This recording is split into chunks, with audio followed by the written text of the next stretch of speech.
Shri Swami Samarth live predictor या YouTube चॅनलवर आपले सहर्ष स्वागत। आजच्या व्हिडिओमध्ये आपण पाहणार आहोत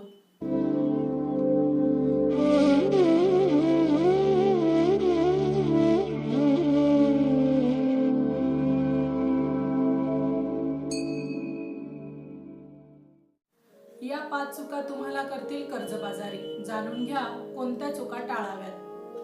वास्तुशास्त्रानुसार व्यक्तीने दैनंदिन जीवनात केलेल्या कृतींचे सकारात्मक आणि नकारात्मक परिणाम नक्कीच होतात। म्हणूनच असे म्हटले जाते की वास्तूनुसार कोणतेही काम केले पाहिजे जेणेकरून शारीरिक, मानसिक आणि आर्थिक समस्यांना सामोरे जावे लागणार नाही।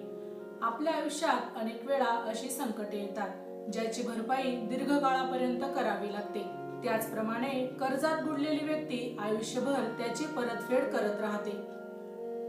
वास्तुशास्त्रानुसार वास्तूशी संबंधित काही चुका व्यक्तीला कर्जाच्या ओझाखाली दाबतात। म्हणूनच या चुका तातडीने सुधारणे गरजेचे आहे। वास्तुशास्त्रानुसार जाणून घ्या व्यक्तीने कोणत्या चुका टाळाव्यात। येथे ठेवू नका डस्टबिन। वास्तुशास्त्रानुसार घरातील प्रत्येक गोष्टीची दिशा ठरवलेली असते, तसेच डस्टबिन अशा प्रकारे कुठेही ठेवू नये। म्हणूनच घराबाहेर किंवा प्रवेशद्वारावर कधीही डस्टबिन ठेवू नका। असे केल्याने माता लक्ष्मी क्रोधित होते। यासोबतच समाजात मान सन्मान कमी होतो। घराचा मुख्य दरवाजा नेहमी स्वच्छ ठेवा।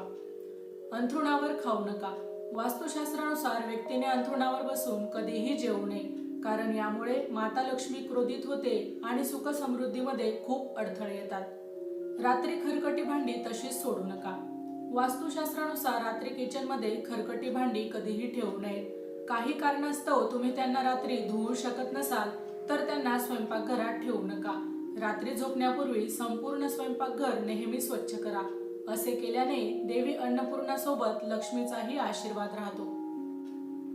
संध्याकाळी या वस्तूंचे दान करू नका। वास्तुशास्त्रानुसार संध्याकाळी दूध, दही, मीठ इत्यादी दान कधीही करू नये। असे केल्याने आर्थिक परिस्थितीवर वाईट परिणाम होतो। बाथरूम मध्ये ठेवू नका रिकामी बादली।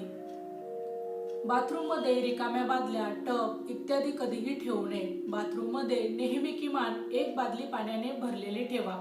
यामुळे नकारात्मक ऊर्जा दूर होते आणि व्यक्ती आर्थिक समस्यांपासून वाचते।